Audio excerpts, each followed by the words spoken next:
The sky was still gray with early morning clouds when Lila, a frail 7-year-old girl in a tattered pink hoodie, set down her small cardboard box outside the towering glass building of Grayson Industries. Inside the box were her most precious belongings: a stuffed bunny missing one ear, a plastic tea set, a small truck, and her favorite glittery bouncy ball. She arranged them carefully on an old blanket, ignoring the cold concrete beneath her. A man in a sharp blue suit nearly tripped over her display. "Watch it, kid," he barked, brushing invisible dust from his loafers.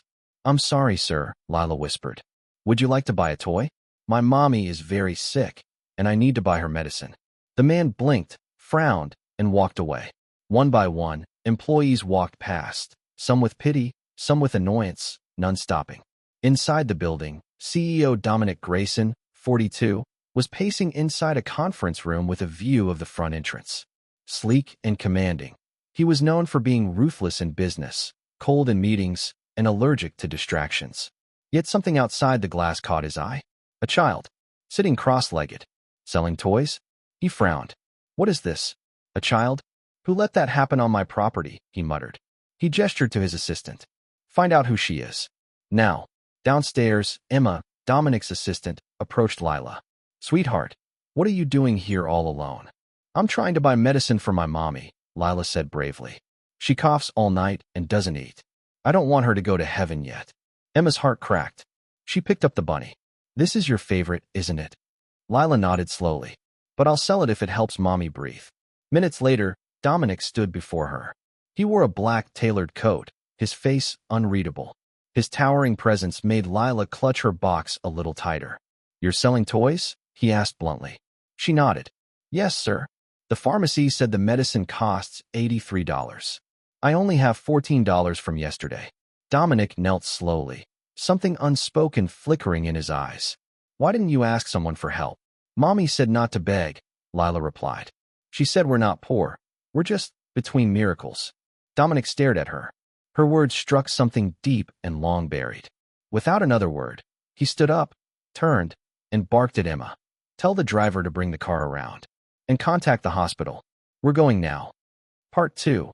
The day the CEO cried. Lila sat in the back of the black luxury car, hugging her bunny tightly. She had never seen seats so soft. Dominic sat across from her, typing furiously on his phone. "Where's your mom now?" he asked. "At home. I left her sleeping.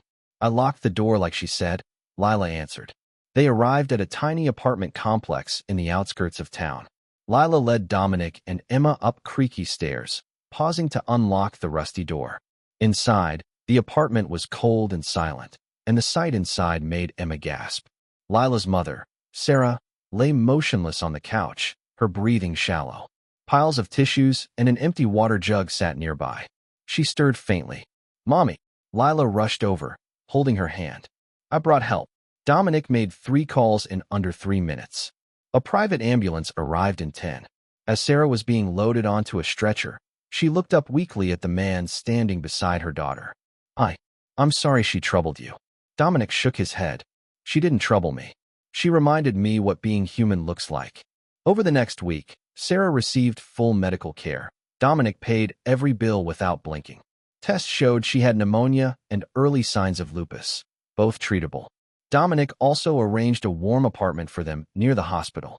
But the biggest surprise came at the Grayson Industries charity gala, held just 2 weeks later. Dressed in a small borrowed dress, Lila clung to her mother's hand as Dominic took the stage.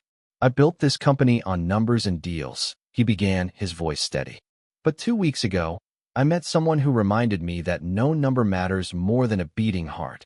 He looked directly at Lila, who smiled shyly. She didn't beg. She offered. Her best toys, her biggest heart, her brightest hope. "She reminded me of something I forgot."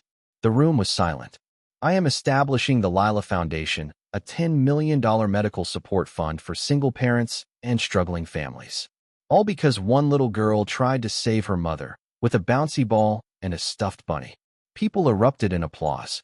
Sarah cried quietly, and Dominic Grayson, the cold CEO who hadn't cried since his own mother's death, stepped off the stage, knelt by Lila, and hugged her. "You were right," he whispered. "You weren't poor. You were just between miracles. And this time, She didn't have to sell a thing to find one.